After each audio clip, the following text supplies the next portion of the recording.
Afternoon, and thank you for joining us for today's webinar on business and personal ethics, brought to you by McKonly and Asbury. Today's speaker is Elaine Nissley, principal with McKonly and Asbury.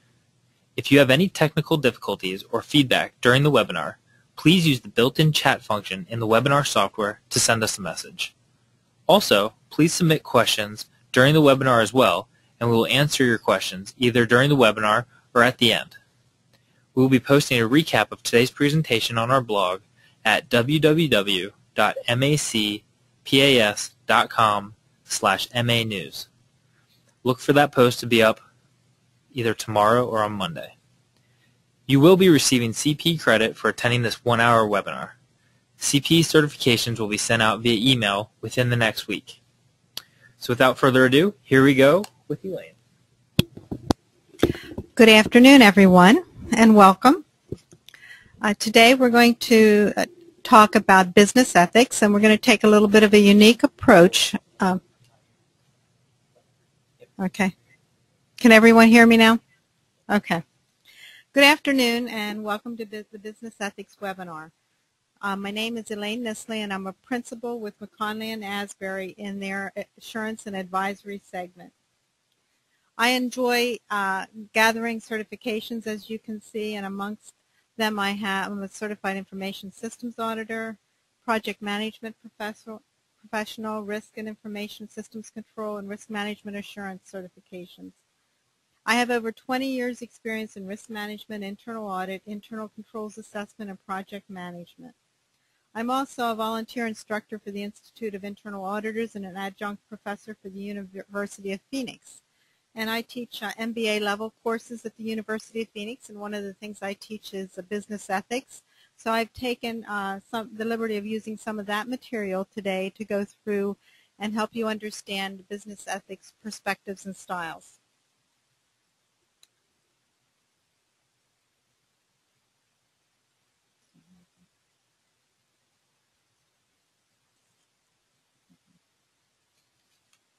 Here at the Risk Management Group here at McKonly and Asbury, we do quite a bit of work, and we frequently perform governance assessments that include looking at business ethics programs, at ethics cultures within organizations, and we assess soft governance controls which provide an ethical business environment. So we'll also be talking about the ethical environment within a business and talking about the alignment between your personal ethics and business ethics.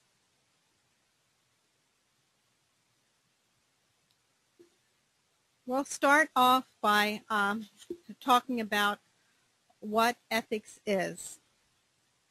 And I want to let you know that during this presentation you'll be taking a short quiz.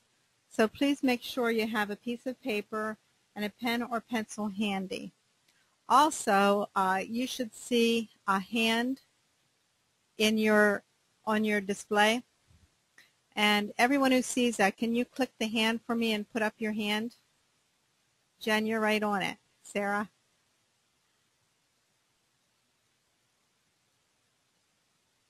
Using your hand is the way we're going to communicate. We're going to allow you to ask questions throughout the seminar by raising your hand at any time. And when you raise your hand, then I'll call on you for your question, and I'll unmute you. We won't be able to hear you until I've unmuted you. So again, you're welcome to ask questions throughout the seminar, and I'll be looking for some feedback from you as well.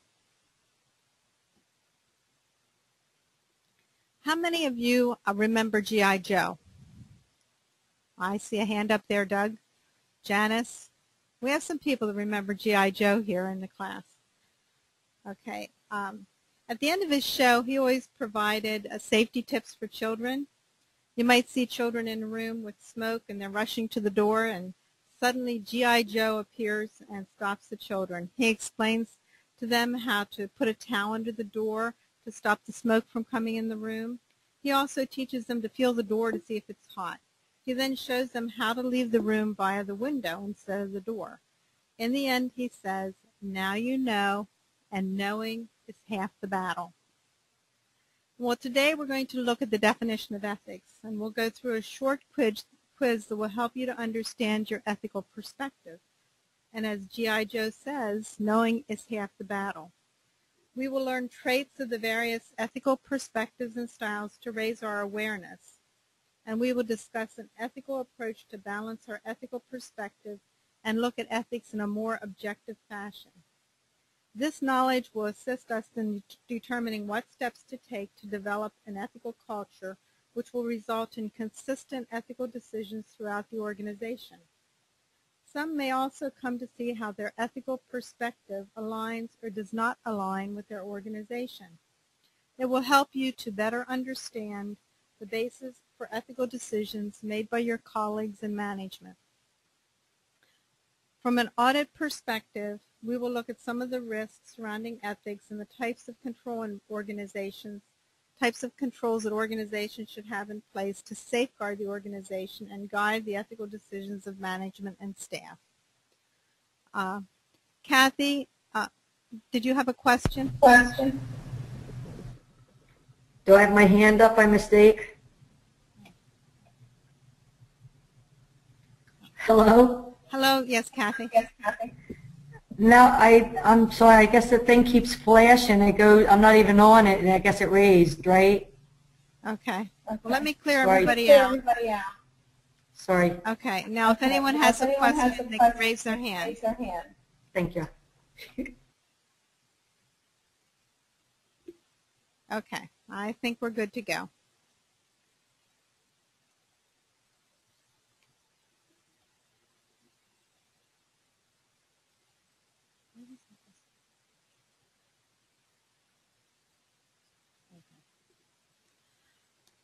How about the Calvin and Hobbes cartoon here?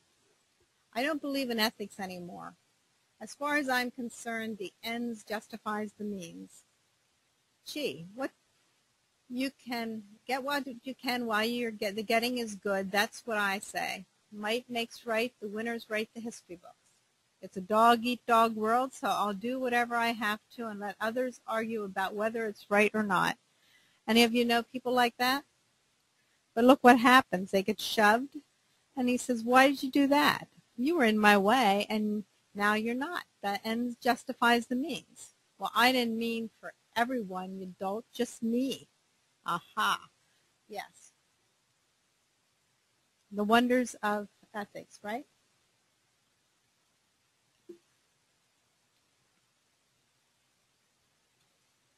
One of my favorite management gurus is Peter Drucker. In the Ethics of Prudence, Drucker wrote, "Prudence does not spell out what right behavior is. It assumes instead that what is wrong behavior is clear enough, and if there is any doubt, it is questionable and to be avoided."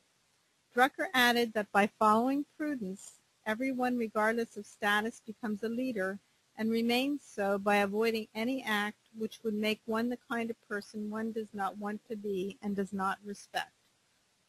Drucker also said, "I have learned more theology as a practicing management consultant than when I taught religion. This, he explained, is because management always deals with the nature of man, and as all of us with any practical experience have learned, with good and evil as well. As we will learn today, people have varying definitions of good and evil.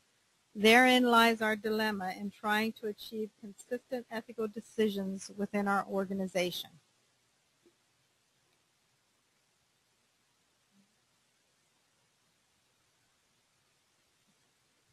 So what is ethics? There's many definitions for ethics, and I've just highlighted a few here.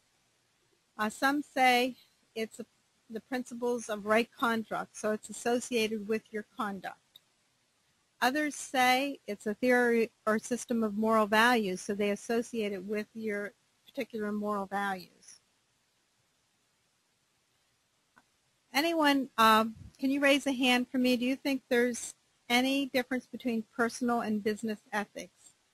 If you think there's a difference between personal and business ethics, raise your hand, and I'm going to call on some people to explain for me what the difference is between personal and business ethics. Anthony,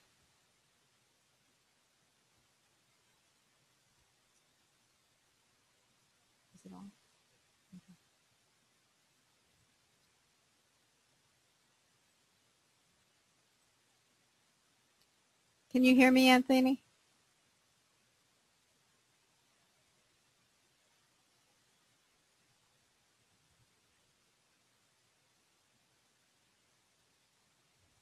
Okay. Well, personal ethics generally relate to morality and how others expect you to act in society. Business ethics is commonly called the tone at the top. It's a culture or corporate values and code of conduct adopted by an organization.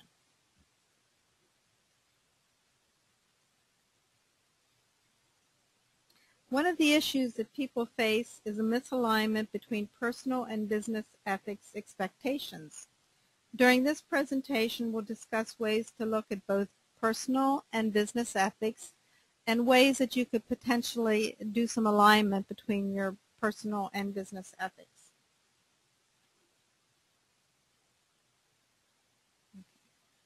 People have different ethical styles or perspectives. An individual's response to an ethical dilemma will vary based upon their ethical perspective or ethical style. To truly understand ethics, one must spend some time understanding different ethical perspectives and your own ethical perspective or style.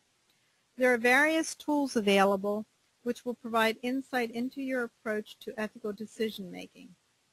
We do not have the time today to go through the in-depth Williams Institute test that my students take online, but I do have a test today which will not give you the differentiation between the perspective of character, obligation, results, or equity, but it will differentiate between the styles of justice and care. So the first two ethical perspectives of character and obligation are aligned with the justice style, while the results and equity perspectives are aligned with the care style. After we go through the following exercise of determining your ethical style, we'll spend some time on defining the two ethical styles and the four associated ethical perspectives. One should keep in mind that nothing is ever black and white. Most people are not all one and none of the other. Some are fairly balanced and others have definite leanings toward one perspective or style. Okay, now I had asked everyone to have pencil and paper available, and now's the time to get that out. If you'd write the numbers 1 to 9 on a piece of paper, and then for each of the 9 questions that will be presented on the next 3 slides, I'd like you to write down the letter A or B beside the number.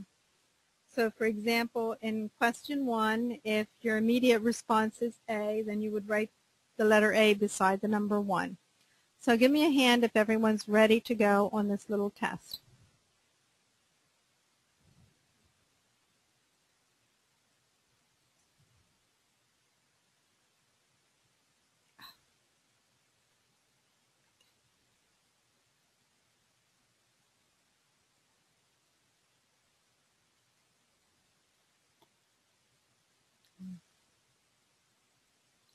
Okay, I see most of the hands are up. Okay, question 1.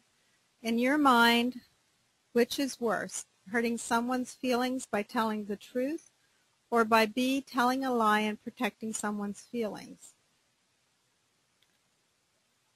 Question number 2. Which is the worst mistake? A, to make exceptions too freely, or B, to apply rules too rigidly? And number 3, which is worse to be? A, unmerciful, or B, unfair? Sarah Stow, do you have a question?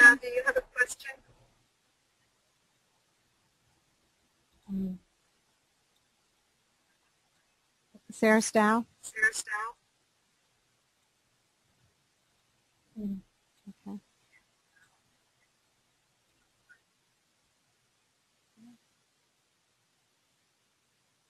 What? Okay. Question number 4, which is worse? A, stealing something valuable from someone for no reason, or B, breaking a promise to a friend for no reason? Question 5, which is it better to be? A, just and unfair, or B, sympathetic and feeling? Question number 6, which is worse? A, not helping someone in trouble, or B, being unfair to someone by playing favorites?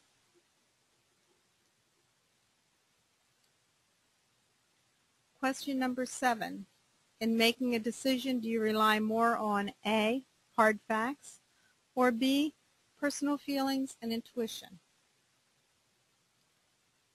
Question number 8, your boss orders you to do something that will hurt someone. If you carry out the order, have you actually done anything wrong? A, yes, or B, no. Question number 9, which is more important in determining whether an action is right or wrong?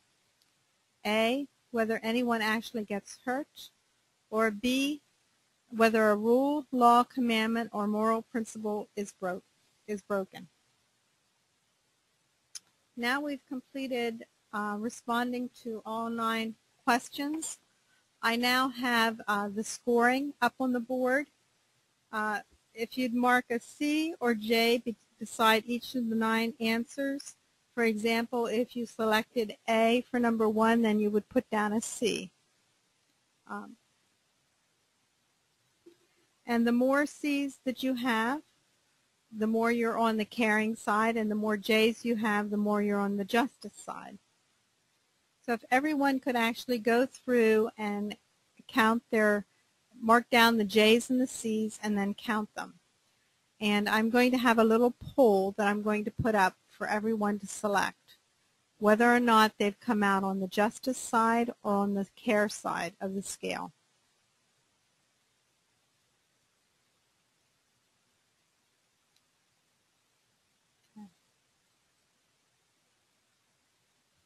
So everyone should see the little poll, and you could pick the radial button. We're going like crazy.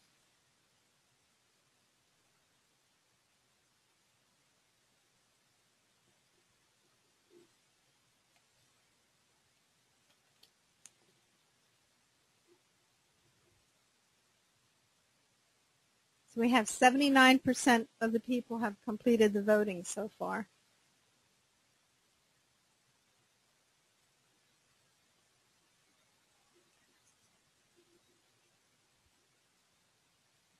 We're at 90%. We're almost the whole way there.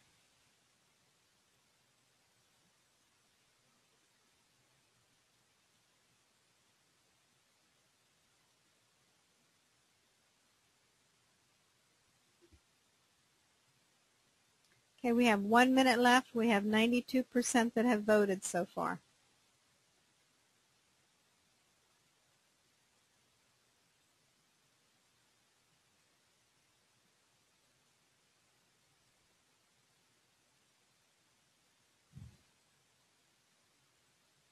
Okay, looks like that's about as many as we're going to get today. And our results are 69% are justice and 31% are in the care category.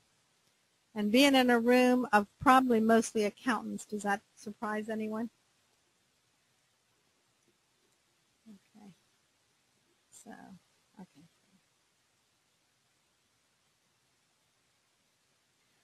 So an ethic of justice is based on principles like justice, fairness, equality, or authority. People who prefer this style see ethical dilemmas as conflicts of rights that can be solved by the impartial application of some general principle.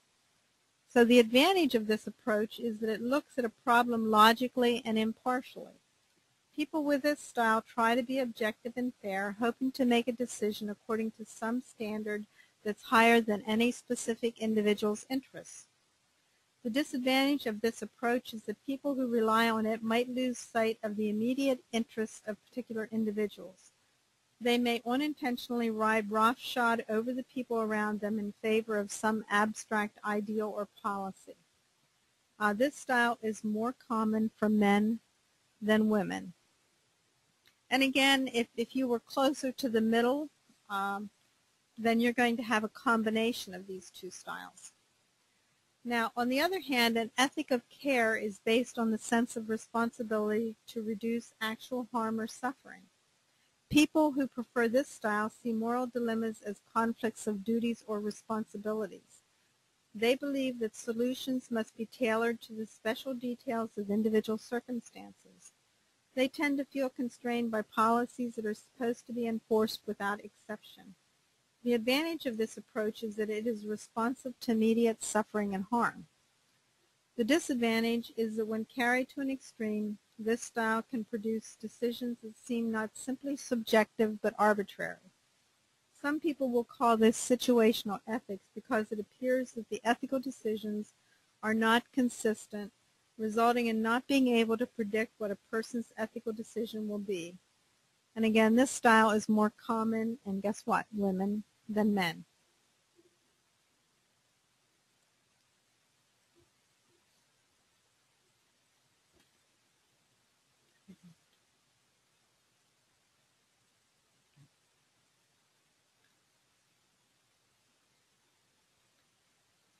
Okay, does anyone have any questions about ethical styles between the justice and the care? Do you have any comments on how what the results of your style might hold true for yourself? If you have any comments, please raise your hand. Any questions?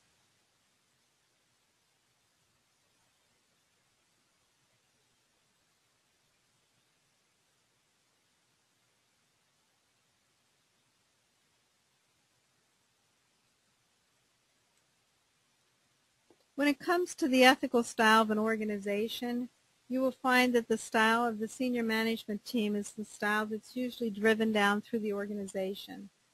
And this is what we commonly call the tone at the top. As I indicated earlier, the two styles of justice and care are a summary of the four perspectives of character, obligations, results, and equity.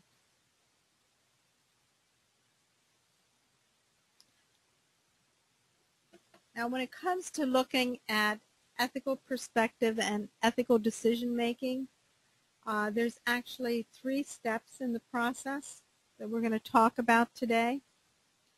They are the steps of awareness, articulation, and application. So the first thing you need to do is be aware of your ethical styles and the other ethical styles that are available, that are out there that people use. And so ethical awareness involves understanding the ethical perspectives and styles, and not everyone approaches ethics from the same perspective, nor do they apply the same principles or processes to the assessment of an ethical dilemma. So depending upon your perspective, you will react to an ethical dilemma differently, and this explains why people do not always agree on the ethical approach to a dilemma. Not that one is right or the other, just that they have different perspectives. The 4 perspectives of character, obligation, and results we'll go into in more detail in a little bit. So once a person understands those 4 ethical perspectives, they need to understand their personal perspective, which we spent a little time on today. And it's also helpful for them to understand the perspective of the people they work with on a regular basis, and also the perspective of the organization that they work for. And the last part we'll cover is the actual application of ethical decision making. We're going to walk through a series of questions to use in the ethical decision making process. And this will help you ask questions from various ethical perspectives and help you broaden your look at things from an ethical perspective. And then at the end, we're going to have a scenario, and we're going to have you work through that scenario and come to an ethical conclusion and justify your conclusion.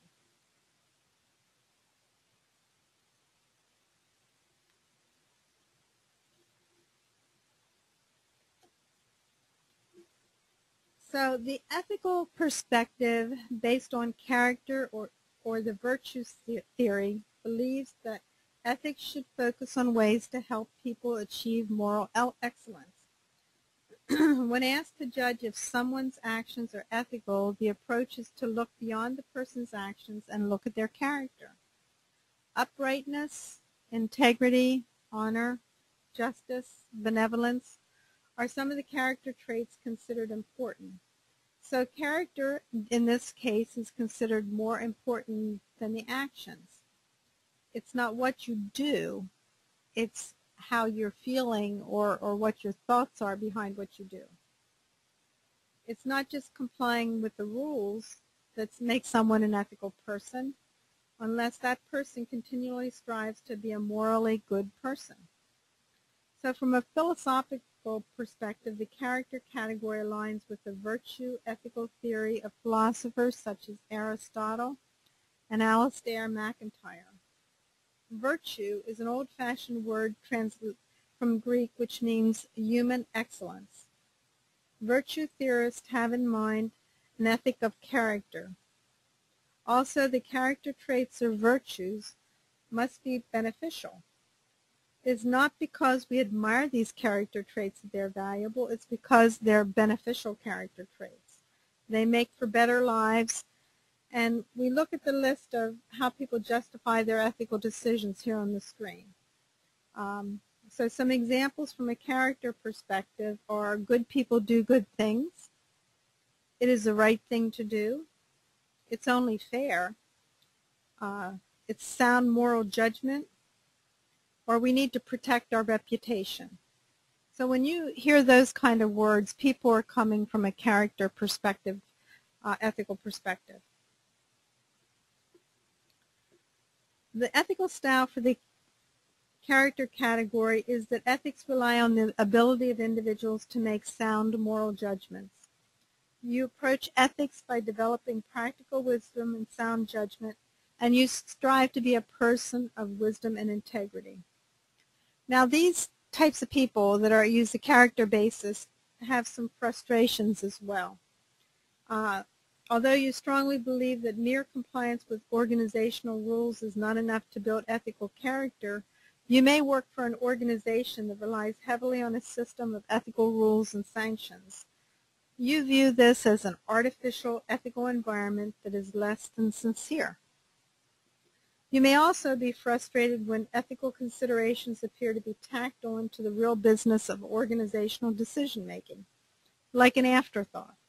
You believe this disregard for ethics is a negative reflection on the character of the decision-makers.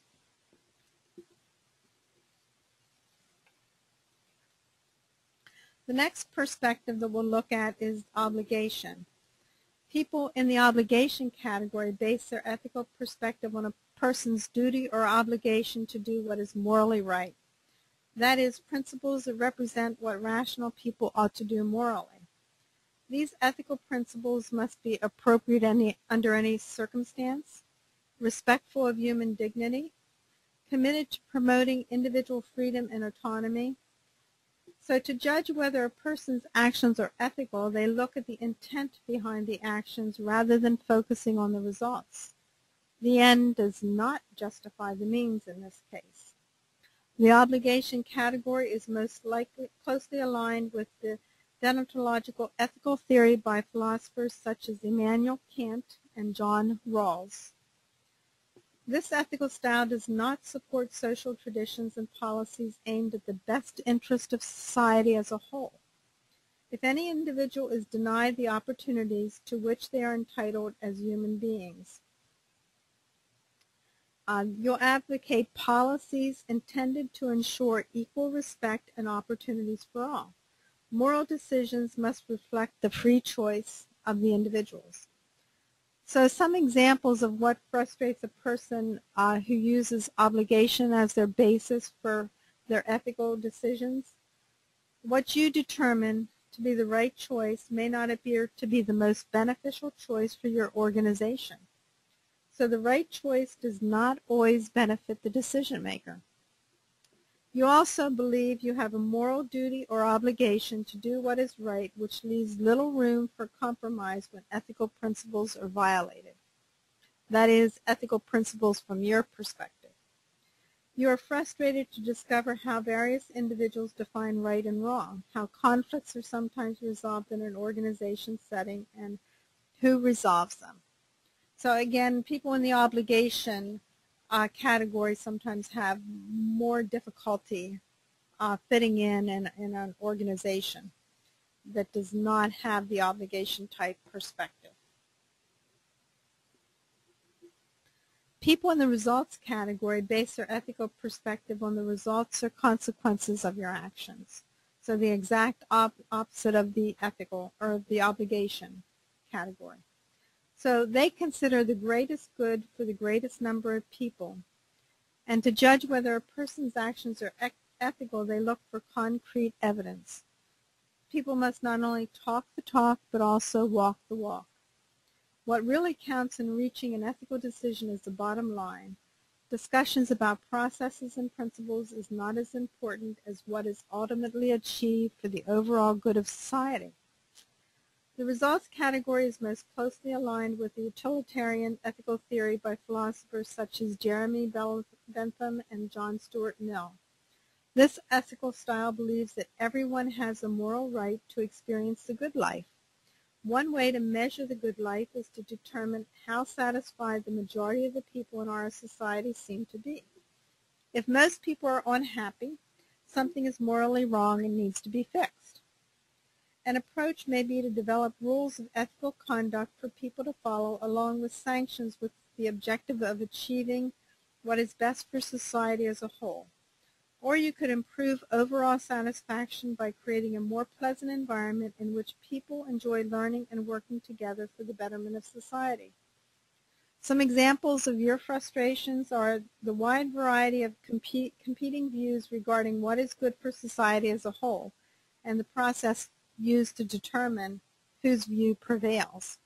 So you'll find as you talk to people, their idea of what is good for society as a whole will vary and not necessarily align with each other. And therefore, it can become frustrating for somebody with the results or you based on the utilitarian theory.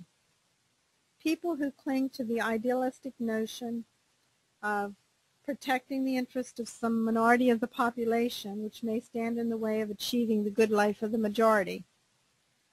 People who work with you who do not share your ethical approach, thereby by interfering with your ability to achieve your desired results of, again, good for the society as a whole.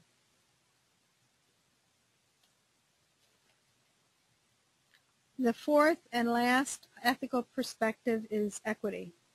People in the equity category base their ethical perspective on a concern for the instability of knowledge, the uncertainty of human judgment, and the lack of individuals who can truly qualify as experts in the discernment of what is right and wrong.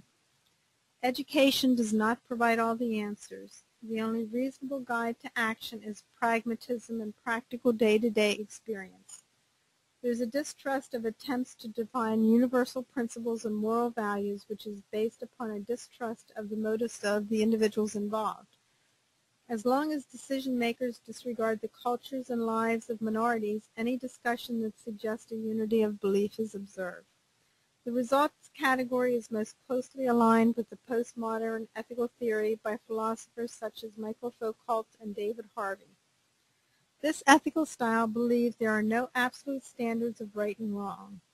With new knowledge and different circumstances, an individual's beliefs and values may change. The approach to ethics is to challenge all attempts to plan ideal social orders rationally and to distrust institutionalized codes of ethics. So I would say that the results is probably not a good category for accountants or other professionals, since what our profession demands is adherence to an ethical code of conduct or an institutionalized code of ethics. Okay. Some examples of what frustrates you in addressing ethical dilemmas include, in periods of crisis or chaos within your organization, short-term benefits and image frequently triumph over ethics as a primary concern. People who work with you may not acknowledge the complexity of the world as you see it and tend toward recommending highly simplified solutions that appear to be little more than window dressing.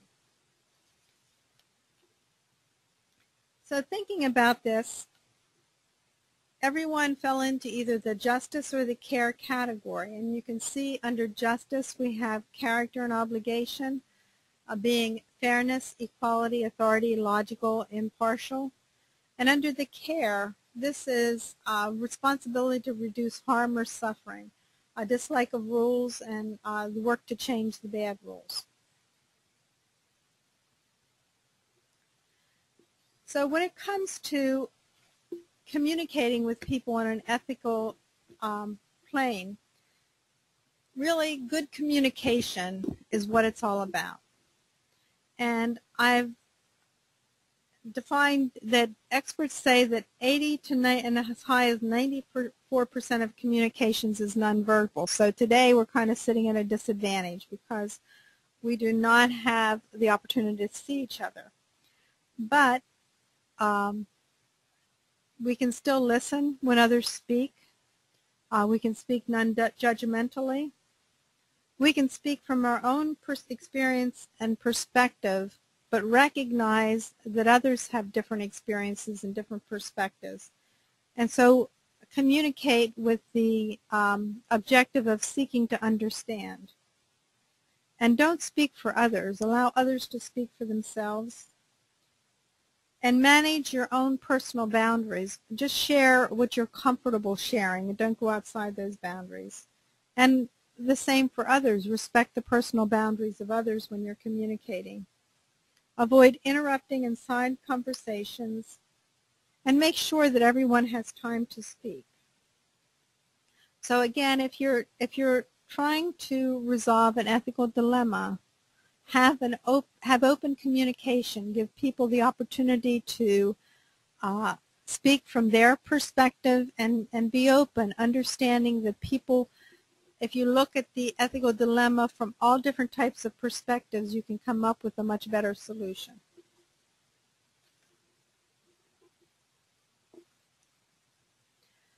We're getting close. I think we have, what, about 10 minutes left? Okay.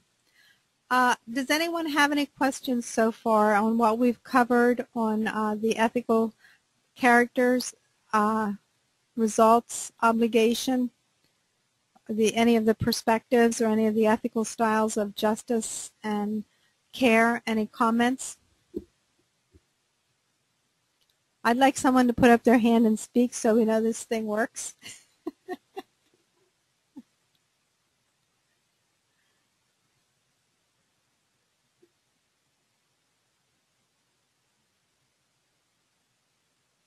Yeah.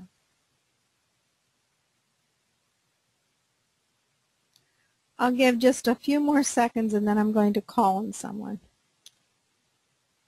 Okay.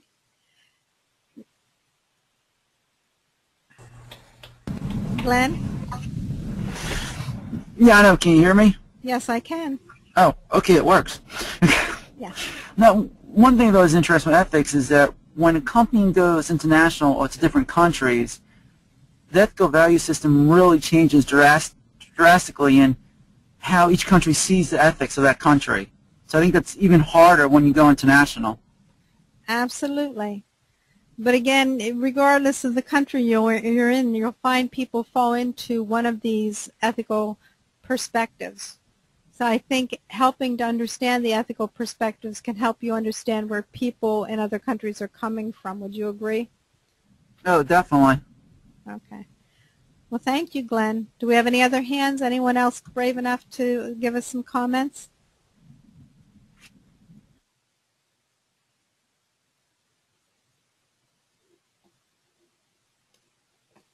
Okay, we will move on then to the application.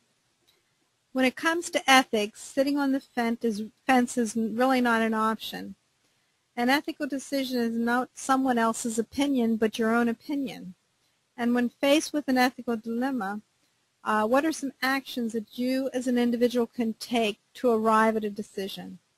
So on the following slides, we're going to quickly go through some questions that you can apply to a situation. I will go through them quickly because I want to have a little time to go through the case study that we have.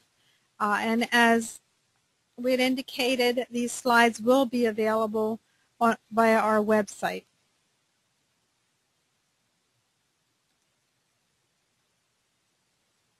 So when you're making an ethical decision, ask the question, who will be affected by my decision? And maybe see if you can go beyond the boundaries of the impact that you would usually consider. And look at the various, not only people, but organizations, and all the stakeholders that you can think of that might be impacted or affected by your decision. And here's just on the slide a couple samples of questions that you can be asking in that category. The next set of questions is what's going to be the impact of your decision. I know one of the things we say from a corporate perspective is do the Wall Street Journal test. What would happen if this decision was put on the front page of the Wall Street Journal? Would it have a reputational impact to your organization, to you as an individual? So what ethical perspective is reflected by my decision? Your first chain of thought, your first reaction, what is that ethical perspective? And are there other factors that maybe influence your decision? Would you typically be one to make decisions based upon character? But in this case, because of pressure from peers or from people within your organizations, you're making a different decision? Is that really appropriate?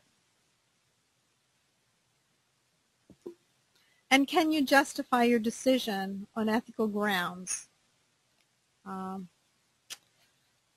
And for example, the decision that you made, would you use this case, this decision, to teach young people about how to make good ethical decisions?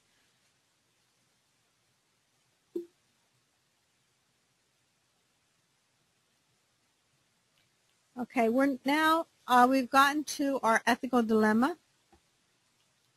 And as I read through this, I'd like you to think about the alternatives, the likely consequences of those alternatives, and what you will do. And then I'm looking for volunteers to put up their hands and let me know which category you fell into, justice or care, and what would be the alternatives you would see in this ethical dilemma. So in this case, you're the only accountant employed by a small manufacturing firm suffering an economic downturn. You know your employer is going to ask the bank for an additional loan so that the firm can continue to pay its bills. Unfortunately, the financial statements for the year will not show good results, and your best guess is that the bank will not approve a loan on the basis of the financial information you will present. Your boss approaches you in early January before you have closed the books for the preceding year. He suggests you might improve the company's financial statements by treating the sales made at the beginning of the year as if they were made in December.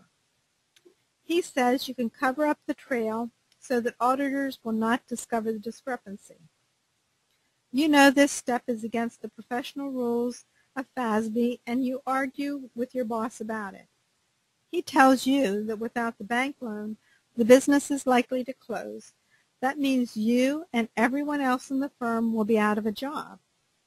You believe he's probably right, and in the current economic downturn, it will be tough to find a job.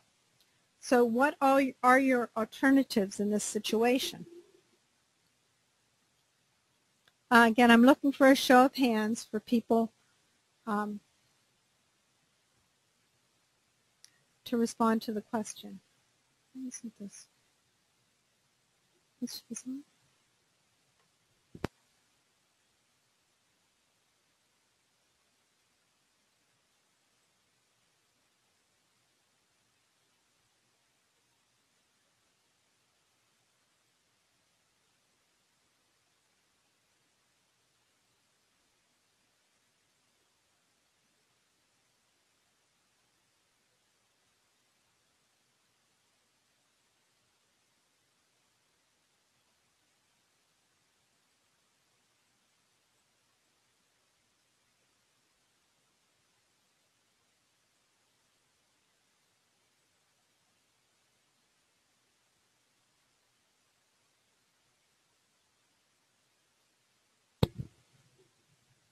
So the alternatives are you can not make any changes and take the chance that the company is going to get the loan.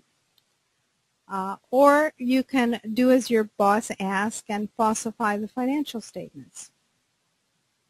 So if you were to make the decision that you want to improve the financials so that you continue to have your position, what could be the consequences of doing that?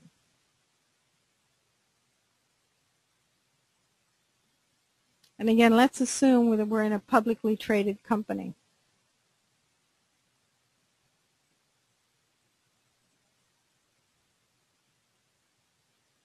Okay, we have Glenn here. Okay. Okay, Glenn. I mean, if it's a public company, yes, Sarbanes-Oxley, and the chief financial signs up in those statements accurate, he could go to jail with fraud, which is pretty much not good for the company. Right. So I mean, I'd rather take the chance of finding a job than going to jail, maybe. Yeah, that's one thing. I'd rather, talk to the bank and explain what's going on and get them involved, like communicate with everybody and see what kind of arrangements can be done on the financial side of the house. Excellent. Absolutely. Now let's take let's assume that we make the decision that we're not going to change the financial statements. What do you think the consequences might be of that? Do I have a volunteer?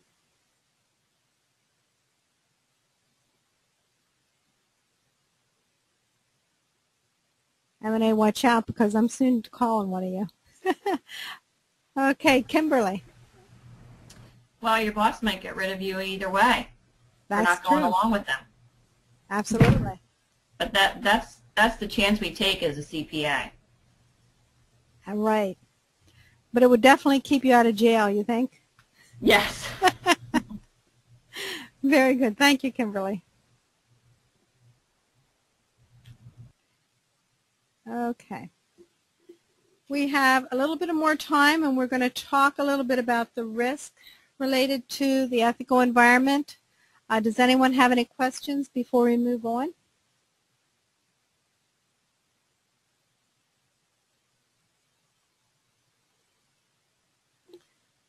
So when it comes to ethical decisions, if you make the wrong ethical decisions, what are some of the risks that an organization faces? They can have reputational damage. It can impact their customers. They lose customers. Their employees could be very unhappy. They could end up with the loss of revenue, legal action, regulatory sanctions. There's a whole host of things that poor ethical decisions can end up hurting an organization. So in order to combat that, it's important for an organization to develop an ethical culture where you know that the people within the organization understand how to make good ethical decisions and where they can go if they're not sure of what the ethical decision should make. So it's really important for an organization to be deliberative in their actions to build and sustain a corporate ethical culture. It begins with understanding the ethical perspectives and styles and deciding in which camp the organization chooses to reside. Will they be more on the justice side or care focused? Will their perspective be based on character, obligation, results, equity, or a combination of these perspectives? And once the decision is made relative to the ethical style and perspective of the corporation, then the corporation needs to develop a mission, vision, and value statements which support these ethical perspectives. And senior management, it's very important that they have their personal ethics aligned with the ethical perspectives and style of the organization, because senior management drives their personal style and ethical perspective down through the organization.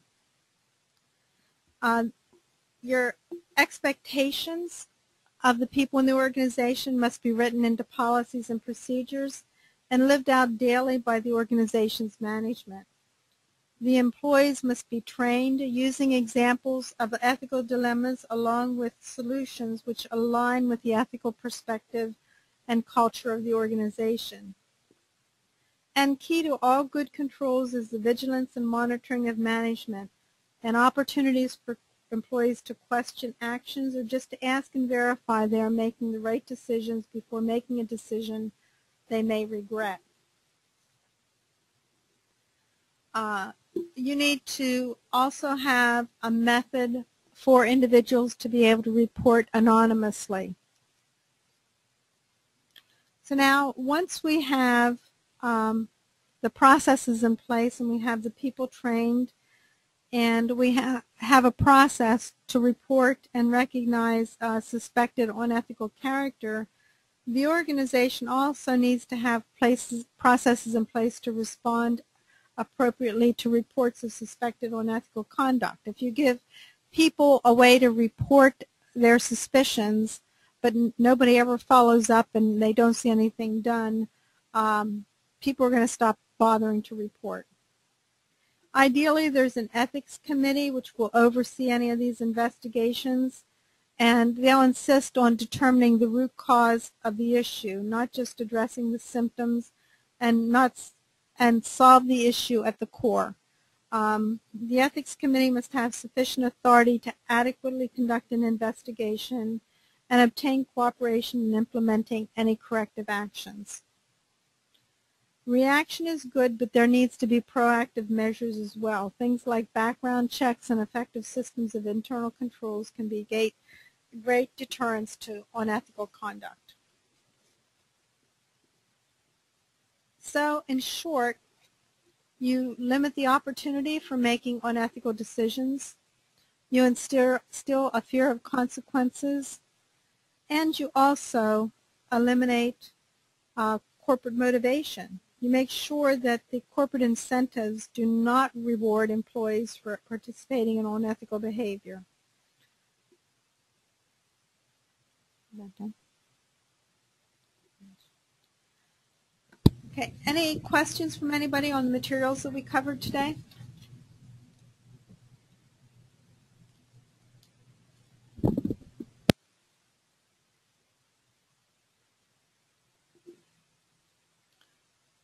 Okay, yeah, is that, yeah. All right, looks like we got a question in here. It says, the application points seem to lean heavily towards the care perspective and the concern about opinions and feelings of others. Would not, as professionals, would we be more obligated to first uphold the ethical standards or laws if one is a police officer or judge, for example, one is sworn or committed to uphold? Yes, I'm a justice perspective kind of guy. And JR, you're absolutely right. It is important also, especially in those professions like accountants or, like you said, judges, police officers, where you're sworn to uphold an ethical code of conduct, that you make decisions based upon that ethical code of conduct. But it's also, I think, important to look at the impact of those decisions as well.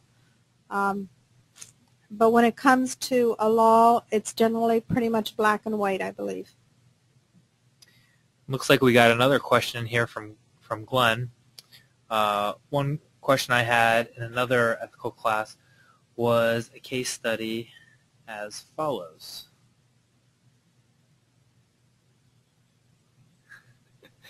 And the rest still coming in. Okay. Glenn, would you like me to put the speaker on for you? Yeah, let's just do that. Yeah, just, do you hear me? Yes, we can hear you now. I had a quick question. I took another, ethical course a while back. It was a case study where Chiquita Banana was paying to, it was in South America. And I guess, they were threatening the workers that they would kill them if they don't do with the, I guess, a drug cartel or something. and federal law says you can't bribe or pay. And that was a case study where how does ethics fit into that kind of situation where, the ethics is you want to protect the workers, but ethically you want to follow the law. So what do you guys think of that kind of position, or how you think companies should handle that? So they were being threatened by the cartel, or they were the workers. What was the workers being threatened by cartel to do what they wanted? They killed them, and the company paid the cartel off so the workers wouldn't get killed or hurt. But then the federal law says you can't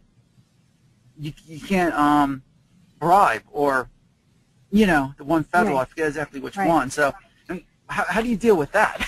Well, that's a big ethical question. Yeah, and again, there it seems like the ethical decision was made based upon the care style. Yeah, to make sure the workers are safe. Versus the justice style, which would say, if I pay them off, they're just going to ask for more and more and more. Right. And, where does it end? And right, and that's the question too, is like, where do you stop? Right. Or do you just stop doing business in that country? Right. Right.